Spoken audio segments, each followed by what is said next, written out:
اعوذ باللہ من الشیطان الرجیم بسم اللہ الرحمن الرحیم او یاخذہم فی تقلبہم فما ہم بمعجزین، یا وہ ان کے چلنے پھرنے میں ہی ان کو پکڑ لے، چنانچہ وہ کسی طرح بھی عاجز کرنے والے نہیں۔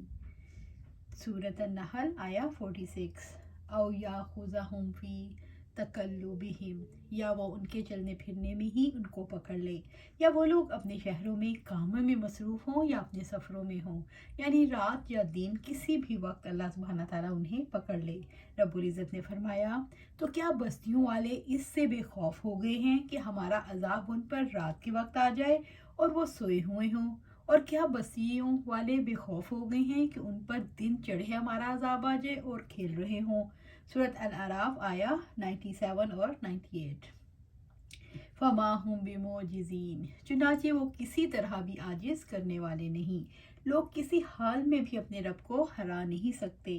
انسان کو یہ احساس دلایا گیا ہے کہ تمہارا پکڑا جانا کسی حال میں بھی ناممکن نہیں۔ او یاخذہم علی تخوف فإن ربکم لرؤوف الرحیم، یا وہ انہیں خوف زدہ ہونے پر پکڑ لے، پس یقیناً تمہارا رب یقیناً بہت نرمی کرنے والا، نہایت رحم والا ہے۔ سورۃ النحل آیا 47۔ یہ اللہ تعالیٰ کی طرف سے انکار کرنے والوں، جھٹلانے والوں اور گناہوں کا ارتکاب کرنے والوں کے لیے تخویف ہے کہ کہیں اللہ تعالیٰ کا عذاب انہیں غفلت میں نہ آ پکڑے اور انہیں شعور تک نہ ہو۔ یہ عذاب ان پر یا تو اوپر سے نازل ہو یا نیچے سے پھوٹ پڑے، جیسے زمین میں دھنس جانے، یا کسی اور صورت میں ظاہر ہو، یا یہ عذاب ان پر اس وقت نازل ہو جب وہ زمین پر چل پھر رہے ہوں اور اپنے کاروبار میں مصروف ہوں، اور عذاب کا نازل ہونا ان کے خواب و خیال میں بھی نہ ہو، یا اس حال میں ان پر عذاب نازل ہو کہ وہ عذاب سے خائف ہوں۔ بس وہ کسی بھی حالت میں اللہ تعالیٰ کو بے بس نہیں کر سکتے، بلکہ وہ اللہ تعالیٰ کے قبضہ قدرت میں ہیں اور ان کی پیشانیاں ان کے ہاتھ میں ہیں۔ مگر اللہ تعالیٰ نہایت مہربان اور بہت رحیم ہے، وہ گناہ گاروں کو سزا دینے میں جلدی نہیں کرتا، بلکہ وہ ان کو ڈھیل دیتا ہے اور ان کو معاف کر دیتا ہے، اور ان کو رزق سے نوازتا ہے، اور ان کا حال یہ ہے کہ وہ اسے اور اس کے اولیاء کو ایذا پہنچاتے ہیں۔ وَإِنَّ رَبَّكُمْ لَرَؤُوفٌ رَحِيمٌ، بس یقیناً تمہارا رب یقیناً بہت نرمی والا، نہایت رحم والا ہے۔ تمہارا رب بڑا رحم والا ہے، وہ عذاب دینے میں جلدی نہیں کرتا۔ اللہ تعالیٰ نے ان کے لیے توبہ کے دروازے کھول رکھے ہیں، وہ انہیں گناہوں کو ختم کرنے کی دعوت دیتا ہے اور ان کے لیے سخت ضرر رساں ہیں۔ اللہ تعالیٰ انہیں اس کے بدلے میں بہترین اکرام و تکریم اور ان کے گناہوں کو بخش دینے کا وعدہ کرتا ہے۔ پس مجرم کو اپنے رب سے شرمانا چاہیے کہ اس کی نعمتیں ہر حال میں اس پر نازل ہوتی رہتی ہیں، اور اس کے بدلے میں اس کی طرف سے ہر وقت نافرمانیاں اور اپنے رب کی طرف بلند ہوتی ہیں۔ انسان کو معلوم ہونا چاہیے کہ اللہ تعالیٰ ڈھیل دیتا ہے، محمل نہیں چھوڑتا، اور جب وہ گناہ گار نافرمان کو پکڑتا ہے تو اس کی پکڑ ایک غالب اور مقتدر ہستی کی پکڑ ہے۔ بس اسے توبہ کرنی چاہیے اور ہر معاملے میں اللہ کی طرف رجوع کرنا چاہیے۔ بس اس کی بے پایاں رحمت اور اس کے لامحدود احسان کے سائے کے نیچے آ جاؤ اور جلدی سے اس راستے پر گامزن ہو جاؤ جو رب رحیم کے فضل و کرم کی منزل تک پہنچاتا ہے۔ اور یہ راستہ اللہ تعالیٰ کے تقویٰ اور اس کے محبوب اور پسندیدہ امور پر عمل کرنے سے عبارت ہے۔ انسان کو یہ احساس دلایا گیا ہے کہ اللہ تعالیٰ گناہوں پر فوراً نہیں پکڑتا، بلکہ مہلت دیتا ہے۔ اللہ تعالیٰ انسانوں کو توبہ اور استغفار کی توفیق دیتا ہے۔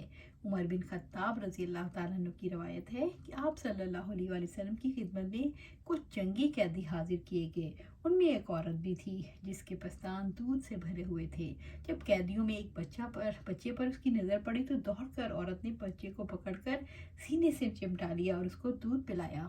نبی صلی اللہ علیہ وسلم نے فرمایا، دیکھو کیا یہ عورت اپنے بچے کو آگ میں پھینک سکتی ہے؟ ہم نے عرض کیا، نہیں، وہ ایسا کر ہی نہیں سکتی۔ تو آپ صلی اللہ علیہ وآلہ وسلم نے فرمایا، جس قدر یہ عورت اپنے بچے پر مہربان ہے، اس سے زیادہ اللہ اپنے بندوں پر مہربان ہے۔ سبحان اللہ۔ اولم یروا الی ما خلق اللہ من شیء یتفیأ ظلالہ عن الیمین والشمائل سجدۃ للہ وہم داخرون۔ اور کیا وہ دیکھتے نہیں کہ جو کچھ اللہ تعالیٰ نے پیدا کیا ہے ان کے سائے اللہ تعالیٰ کو سجدے کرتے ہوئے دائیں بائیں ڈھلتے ہیں، اس حال میں کہ وہ سب عاجزی کرنے والے ہیں۔ سورۃ النحل آیا 48۔ اولم یروا، اور کیا وہ دیکھتے نہیں، یعنی کیا لوگوں نے رب کی عظمت اور اس کے جلال کے آگے جھکی مخلوقات کو نہیں دیکھا؟ ما خلق اللہ من شیء یتفیأ ظلالہ عن الیمین والشمائل، جو کچھ اللہ تعالیٰ نے پیدا کیا ہے ان کے سائے اللہ تعالیٰ کو سجدہ کرتے ہوئے دائیں بائیں ڈھلتے ہیں۔ اللہ تعالیٰ کی مخلوقات، درخت، پہاڑ، انسان، حیوان اس کے آگے جھکے ہوئے ہیں، ان کے سائے صبح و شام دائیں بائیں ڈھلتے ہیں۔ ہر شے کا سایہ اس کا سجدہ ہے۔ انسانی دنیا میں اس کے استعمال کی اشیاء، ارد گرد کی چیزیں مادی ہیں جو کھڑی ہوتی ہیں، ان کا سایہ سجدے کی طرح ہے۔ ہر چیز کا سایہ انسان کو سبق دیتا ہے کہ دنیا میں انسان کو اپنے اللہ کے آگے جھک کر رہنا چاہیے، یعنی اللہ تعالیٰ کی عظمت اور اس کے جلال کے سامنے ہر شے سجدہ ریز ہے۔ وہم داخرون، اس حال میں کہ وہ سب عاجزی کرنے والے ہیں، یعنی وہ اللہ تعالیٰ کے سامنے ذلیل، مسخر اور اس کے دستے تدبیر کے تحت۔ ان میں سے کوئی ایک بھی ایسا نہیں جس کی پیشانی اللہ تعالیٰ کی گرفت میں اور اس کی تدبیر اس کے پاس نہ ہو۔ وَلِلَّهِ يَسْجُدُ مَا فِي السَّمَاوَاتِ وَمَا فِي الْأَرْضِ مِن دَابَّةٍ وَمَلَائِكَةٌ وَهُمْ لَا يَسْتَكْبِرُونَ، اور اللہ تعالیٰ ہی کے لیے سجدہ کرتا ہے جو آسمانوں میں ہے اور جو زمین میں ہے، کوئی چلنے والا جانور ہو یا فرشتے، اور وہ تکبر نہیں کرتے۔ سورۃ النحل آیا 49۔ وَلِلَّهِ يَسْجُدُ مَا فِي السَّمَاوَاتِ وَمَا فِي الْأَرْضِ مِن دَابَّةٍ وَمَلَائِكَةٍ، اور اللہ تعالیٰ ہی کے لیے سجدہ کرتا ہے جو آسمانوں میں ہے اور جو زمین میں ہے، کوئی چلنے والا جانور ہو یا فرشتہ، یعنی اللہ تعالیٰ کی وہ مخلوقات جو آسمان میں ہیں اور جو فرشتے اور جو زمین میں ہیں، یعنی حیوان اور انسان۔ رب العزت نے فرمایا وَلِلَّهِ يَسْجُدُ مَن فِي السَّمَاوَاتِ وَالْأَرْضِ طَوْعًا وَكَرْهًا وَظِلَالُهُم بالغدو والآصال، اور آسمانوں اور زمین کی تمام مخلوق خوشی سے یا ناخوشی سے اللہ تعالیٰ ہی کے لیے سجدہ کرتی ہے، اور صبح شام ان کے سائے بھی۔ سورۃ رعد آیا 15۔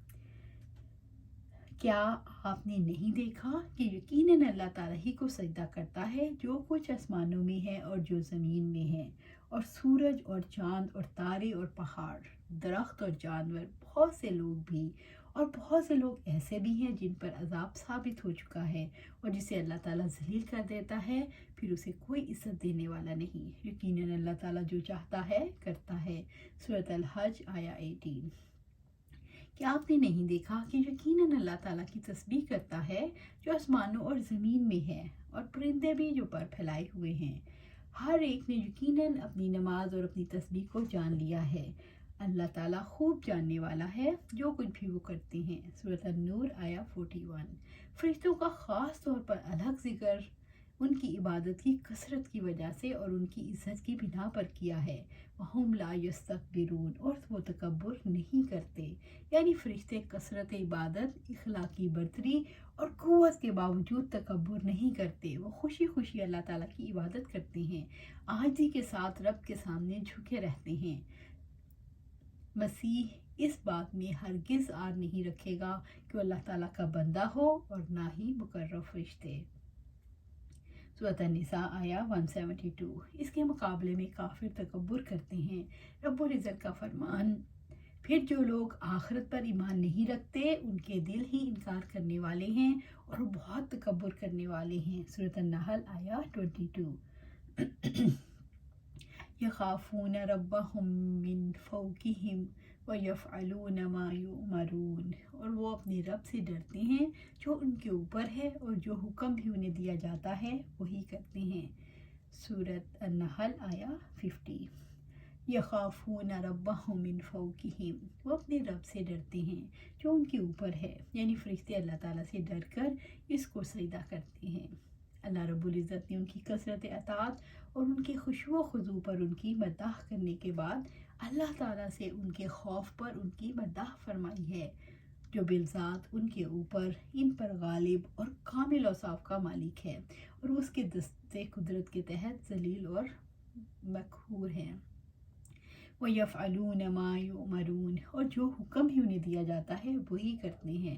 فرشتے اللہ تعالیٰ کے خوف سے ان کی فرما برداری میں لگے رہتے ہیں، وہ اللہ تعالیٰ کے حکم کی نافرمانی نہیں کرتے، یعنی اللہ تعالیٰ جو بھی انہیں حکم دیتا ہے وہ خوشی اور پسندگی سے اس کی تعمیل کرتے ہیں۔ اللہ تبارک و تعالیٰ کے سامنے مخلوق کے سجدے کی دو اقسام ہیں، سجدہ اضطراری، یہ سجدہ اللہ تعالیٰ کی صفت کمال پر دلالت کرتا ہے، اس سجدے میں مومن اور کافر، نیک اور بد، انسان اور حیوان سب شامل ہیں۔